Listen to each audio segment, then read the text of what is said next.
chaîne qui vous édifie. Mutu empêche Kabisoka à course, Ezalaka Satan le diable. Mutu empêche Kabisoka à te persévérer quand la vie chrétienne, c'est Satan le diable. Puisqu'à Yebi Kozana avantage ebele, Ozana ba promesse ebele, Ozana makambo ebele, Onzamba la qui est sengeli à sale la yo. Mais Satan zo sepelate, ndenge sepelaki te kati na mokili tangu Adana Eve, tangu Nzamba pesa ki bango makoki. Il y a monaki que jamais na koyi kotika bano ba umela, ba régner kati na mokili yo, nyonso mokili pesa mela bango. Tikete na forme, na comme un côté un esprit à serpent, pour être na quoi séduire bango, pour bala na bongongo na ngai, pour baler ou na ba perdre le loco Nzamba tcheli bango comme avantage. Bien aimé dans le Seigneur, il faut y bien les jours que tu as accepté Jésus-Christ comme sauveur personnel, ces jours-là, Nzamba revêtira qui ba toute arme spirituelle, revêtira qui ba bénédiction, revêtira qui makambo et belé à motuya oya valeur, oya sengeli et kokisa magakati sabomo inayo. Musala, mbongo, otozo ko ba voyage ba makambo belé, Nzamba pesa kabiso ango. Mais si go Satan a sepelakate, tanga mona ka ba avantage otozana ngo devant le Seigneur. Yesigo ayaka pona ko bulingisa biso, ayaka pona ko empêcher biso, ayaka ko kotsa biso ba semence moko bo potola na mongongo na ye, po to perdre o ezali pamboli ezali boso na biso. Bien aimé dans le Seigneur. Bible zolo ba na biso, Nzamba lola abi wolo palata ezali ya ye. Abi nyonso sama na mokili ezali ya ye. Mais siko Satan zo sepelate, alingi kaka que le jour o ki ba kokanga ye akende na yo elongo. Yango nazo talisa ona tonga lelo yo mutolanda ka message divine chaque matin. Faites attention, yako yoka ka mungongo wa Satan, yako exécuter makamno ko mettre en pratique. Il faut to senga katang nyonso Nzamba bomoy atondisa kabiso na nguya na ya molimo mo centre, molimo na ekamba kabiso na ba bon chemin, to zala katang nyonso conduit par le Saint-Esprit, ou on a to ko accomplir jamais le désir de la chair. Puisque Satan atika kabisote po azaka wana tangu nyonso konguluma lokola nkosi azoluka banani oye akoboma pe apanza pe abebisa. Yango nazo talisa yo bien aimé dans le Seigneur, yo mutola na message divine chaque matin. Faites attention pour être Satan azo sepelate na ba promesse belé oya motu ya Nzamba tsholo liboso okwa ko recevoir. Alingi tangu nyonso ko ya ete a séduire yo amema yo na ba désavantage pour être lobby au perdre. Yaya tozoki mande mbangu poto za ba perdante que tous za bateau bazali ko réussi pour tous zo motolé o ezali boso. Yango no moni ke Bible lobi ozali ko kima mbangu bien. Siko nini o ezali ko empêcher pour to kima mbangu. Mais yango nazo talisa yo bien aimé dans le Seigneur et loko o est empêcher ka biso ka course ezaka ka péché. Et loko empêcher ka biso course ezali sumo. Pour les sumo ezamo o wuti du diable puisque Satan le diable a na trois missions ko boma, ko panza pe ko bebisa. Aza très jaloux, alingi te biso to recevoir ma bonne chose de la part de Dieu. Bien aimé dans le Seigneur, il faut y avoir quelque chose dans un chemin. Ou les hommes même à l'enfer, ou les hommes même à l'ola. Mais si vous biso ba nanzam, le quoi tous allez bana bilaka, il faut te HP Media, la chaîne qui vous édifie.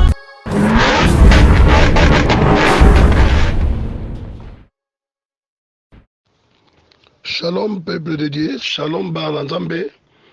To pesi Yesu merci et panzambe na biso oya bombi abateli biso kati na butu na lelo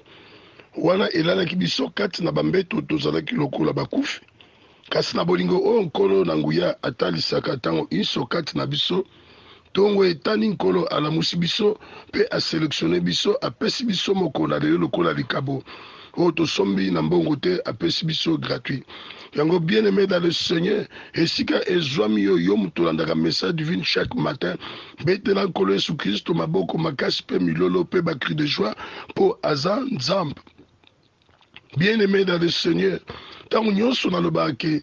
maloba Nzambe esengeli ezala mwinda kati sa bomoi na biso, ezala mwinda kati na matambe na biso po toyeba kotambusama na se na ntango oyo. Bien aimé dans le Seigneur, Nzambe na biso azamalam alingaka biso tango iso pe tango iso azobundela biso bitumba ya molili oyo za koyeba te kasi nkolo tango yo lalaki okomaki lokwa mokufi ye azobunda mpona yo pe azobimisa yo molongi.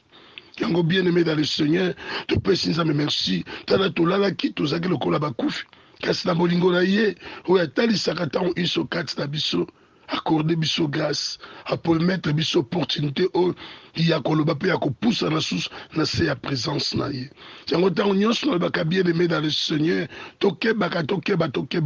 po mokili ezolandela biso po makambo pe ekomi ebele batieli biso bapareil ya caméra pe na bapareil ya photo ekangaka biso bafoto pe efilmaka biso na tout les actes oyo tozokometre ezali ya mabe po bango bazwaka batambusaka yango epai ya bato balobaka tala pasteur oyo tala évangéliste oyo tala mosali na nzambe oyo tala makambo oyo azali kokometre po nani po bafaire étouffer balembisa bapeuple de Dieu po ete bato babongola mitema te baya epai ya nkolo Yesu Masiya. Yango ntango nyonso tozotalisa biso tolandaka message divine biso tozali bana na nzambe biso tosembola litoi mpona koyoka oyo ezali ainsi dit l'Éternel tosala ngeli tozala mayele kati na mokili oyo tozali koniata na se na moi tosenga ntango nyonso nzambe abolola atondisaka biso na molimo mosantu mpo akonduiraka biso na bon chemin.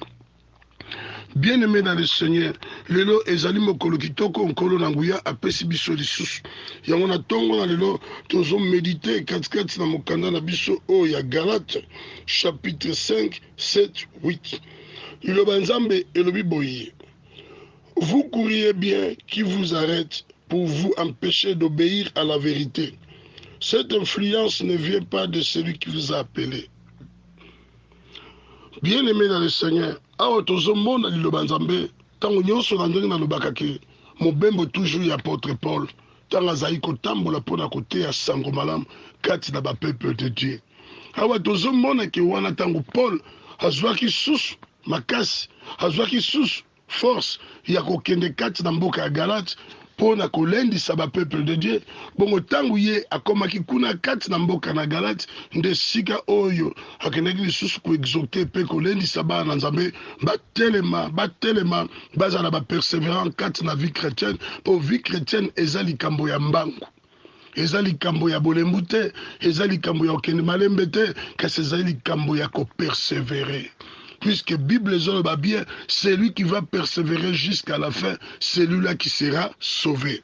Alors Paul, tant à Koutaki bandimi o ya bagalati, et loko o ya Koutaki kati na bango, a moleki vraiment kondima penza ezaki du susute, molende kati na bango ezaki du susute, ko persévérance bazalaki nango ezalaki du susute. Nde sikonde nkolo atela ki e maloba ya bomoy, o esengela ki atali sakati na ba peuple a Galate, pour ete bazali susu édifié, pour ete batelema lisusu ba continuer le mbangu o bazalaki nango pona kokumisaka kombo ya Yesu Christo de Nazareth. Yango mon Paul tanga komaki kuna alobi na bango.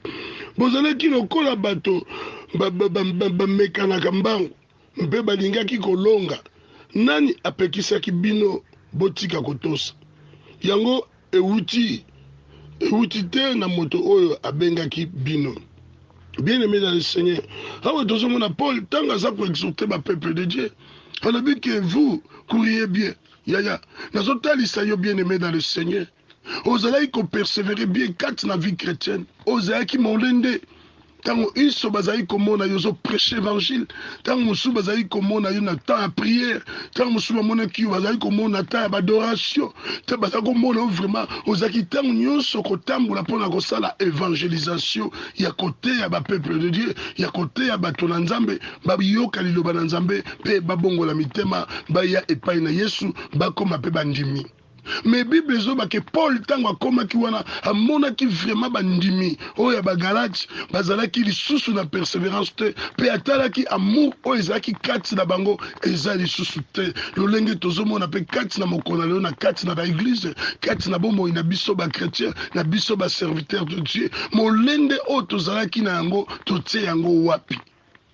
Persévérance otozalaki nango totie yango wapi? Alors Paul azoloba ke bozalaki koyika mpiko bozalaki kokima mbangu bien bozalaki toujours na molende nini oyo eza koempêche yo po ete okontinue kokima mbangu yaya nazotalisa bien aimé nazotalisa biso ba peuple de Dieu eloko oyo empêchaka biso course eloko oyo empêchaka biso poto persévérer kati na vie chrétienne ezalaka péché puisque Satan le diable ayebi bien que tango toza kati na bonzambe tango tozali ko persévérer kati na prière ayebi ke ba bonne chose eza liboso puisque biso ba na nzambe eloko liboso il faut to saisir to yeba na mitu na biso to sambelaka non po ete to bala to bota to zwa mbongo to voyager te tosambelaka nde mpo tobikisa bomoi na biso na mokolo na suka tosambelaka nde mpo tokɔta na bokonzi ya likolo objectif na biso esengeli ezala lolenge wana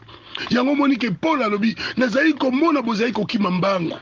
nani yango aza koempêche bino mais il faut toyeba motu empêchaka biso ka course ezalaka Satan le diable motu empêchaka biso ka to persévérer kati na vie chrétienne c'est Satan le diable puisque yebi koza na avantage ebele oza na promesse ebele oza na makambo ebele o nzamba alaki esengeli asalela yo mais Satan zo sepela te ndenge asepelaki te kati na mokili ntango Adam na Eve ntango nzamba apesaki bango makoki yamonaki ke jamais nakoki kotika bana bawumela barenie kati na mokili oyo soit mokili pesa mela bango tikete na forme na comme un côté un esprit à serpent pour être na quoi séduire bango pour bala na bongongo na ngai pour baler ou na ba perdre le loko nzamba tcheli bango comme avantage bien aimé dans le Seigneur il faut yeba bien les jours que tu as accepté Jésus-Christ comme sauveur personnel quatre sabomo na yo ces jours-là nzamba revêtira kio ba toute arme spirituelle revêtira kio ba bénédiction revêtira kio makambo e belé ya motuya oya valeur oya sengeli ekokisa makakati sabomo na yo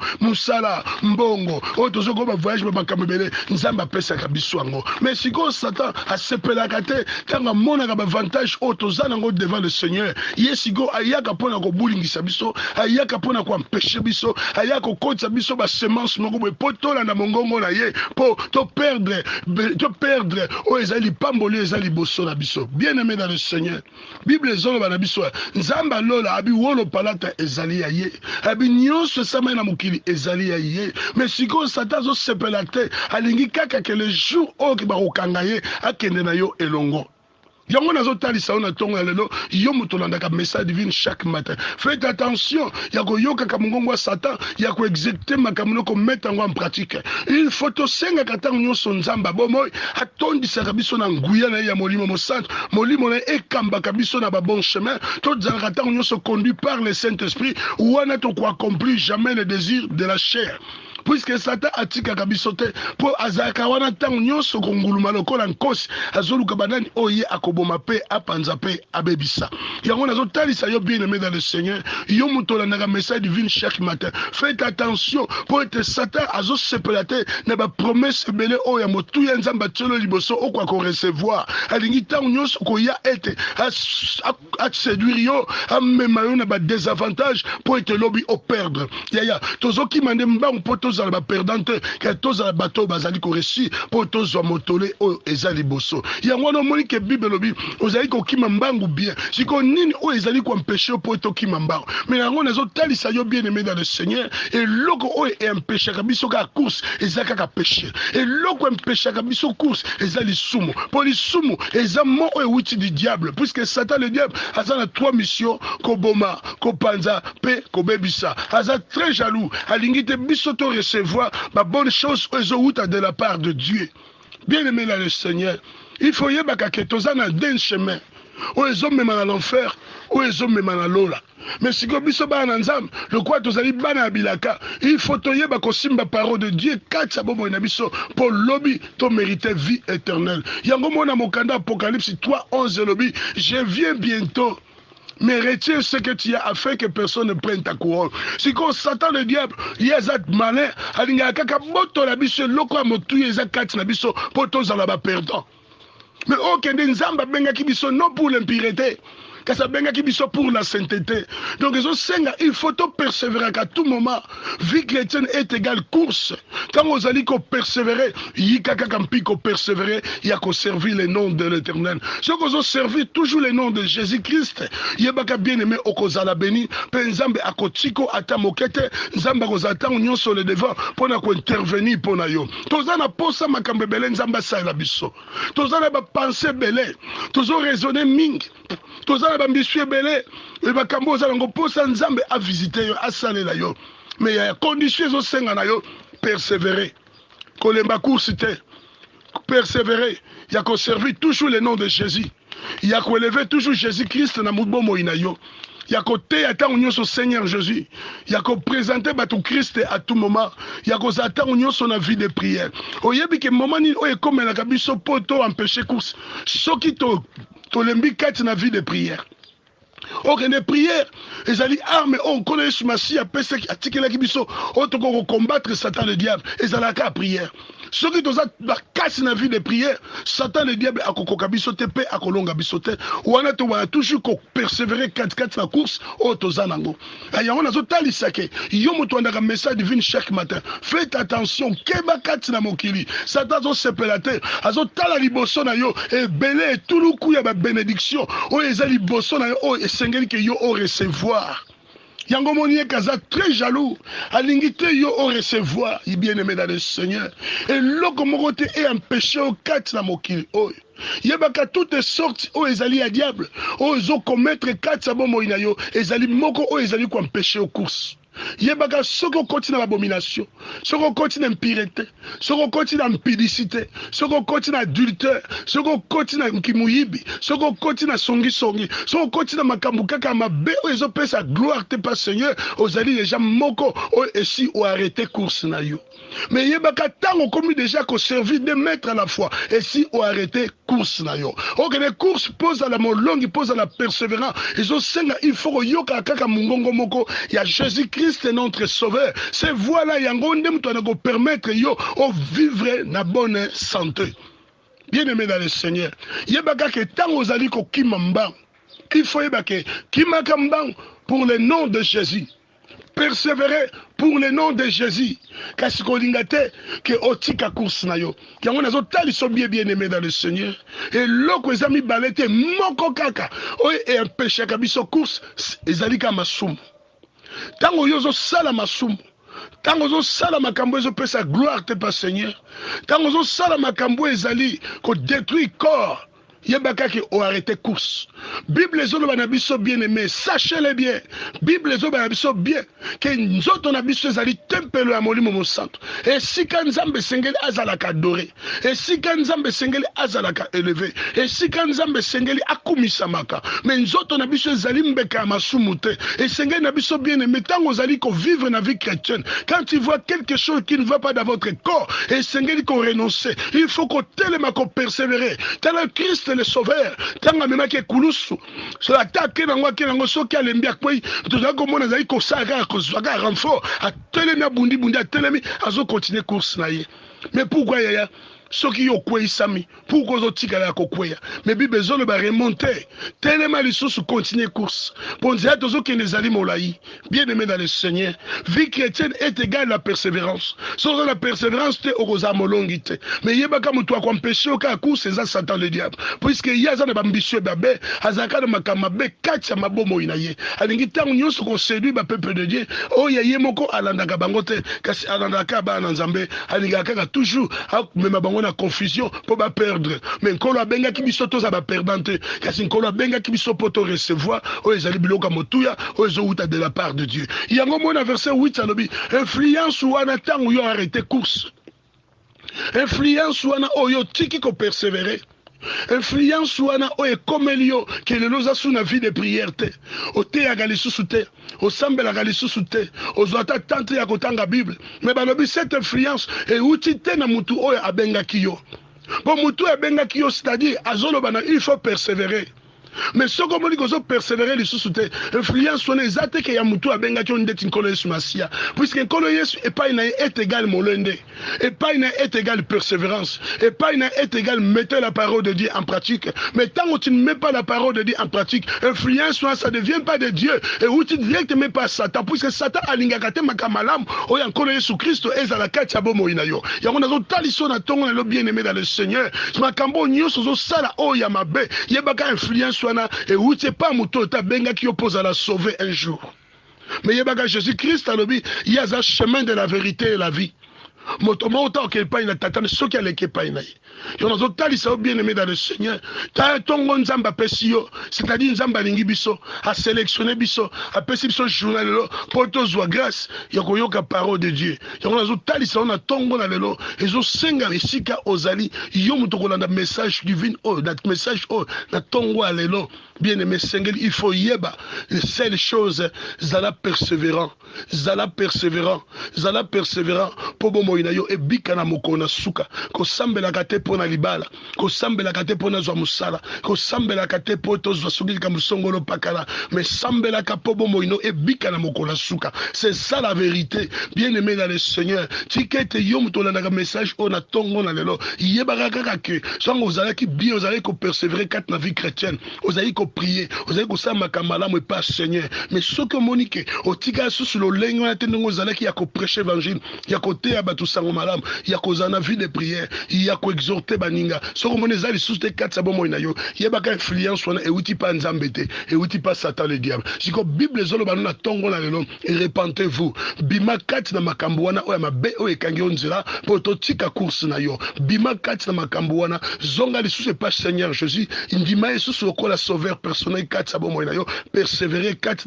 na liloba na ye nde c'est alors okozala sauver nde c'est alors okomona la main de Dieu nde c'est alors okomona toutes sortes de bénédictions oya la kaki yo okoyeba na ko recevoir yango yango nazo talisa yo keba zala mayele nungo zo bika na sena moy et loko moko te ekosa yo yaya tango zali na course persévérer ce qui Paul a même qui message on a bande kwa ba Galate pour yeba ki ke bazaki lisusu ko persévérer te amona ki ba reta ki ba course na bango amona ki vie o bazaki nango ko servir le nom de l'Éternel et tiga ki lisusu te yango moni amemela ki bango message pour na ko yebisa bango bozali ko kimamba siko nini o ezali ko empêcher bino po boke na vérité nini ezali ko empêcher bino po bozala bato bo solo puisque la influence on uti pa nzambete yeba ka tango zala ki na vérité za soukati dans te yeba que influence on uti pa Satan le diable mais Satan le diable appelle ça vie éternelle vie éternelle et ça pas Jésus-Christ de Nazareth ce qui doit persévérer ce que tu mettre parole en pratique ce que tu vas ça la écoute ya ko yoka ka ezali ainsi dit l'Éternel nous sommes marcher selon sa parole ou ande to comme la vie éternelle et ko pesa mela biso ya na zoyebi sa ndeko na tongo na lelo zala sage zala mayel ko senga kate nzamba peso kaka boye le baka nzambe apesa yo mayel o ewuti epai na ye pe mayel na ye e kambaka yo senga tango nyoso nkolo atondisa ko na connaissance spirituelle pe l'intelligence wana okotambusa ma dignement devant le Seigneur ya on a total so na tongo na lelo bima kati na makambo o ezali ko empêcher course na yo bima na makambo ezali ko empêcher course yo moko oyebi makambo nini o ezakati bo mo na yo o ezali ko sa lisusu te mais cette fois-ci ozongeli ba makambo wana yebaka ezali voix Satan mais yebaka que Satan alingi ke yo o persévérer te alingi te ko yo koba na course ozanango koba kaka na course ozanango ya côté ya pe koba kaka na course ozanango ya vérité yango na nde mutu ekobikisa bomo na yo na mokolo ya suka tikete nzamba pambola yo siko zwami yo mutu na message on a tongo la lelo soki ekokuto na malade nazo déclarer au nom de Jésus-Christ de Nazareth soit guéri soki ekokuta yo na ba problème nazo déclarer au nom de Jésus-Christ de Nazareth soit libéré nazo yebisa soki ekokuto na mikakato tiketo za la délivrer au nom de Jésus de Nazareth tikete soki ekokuto ba problème songolo pakala tikata ba peso solution au nom de Jésus de Nazareth. Amen. Seigneur notre Dieu tout-puissant, te pèse merci. Na tongo na le sous au salut biso grâce ya ko poussa na sa présence na yo pour la yoka o ezali parole de vie tikete malobo nzamba lola ezwa tozaka ba yoki ya pamba te ka tozaba yoki o tozali ko mettre en pratique kasi nko na makasi na biso to kokati en tozo seka tango nyonso notre père otondi sa biso na molio mo santo pour kambaka biso pour to mettre parole de Dieu en pratique par le nom puissant de Jésus-Christ notre sauveur. Amen. HP Media, la chaîne qui vous édifie.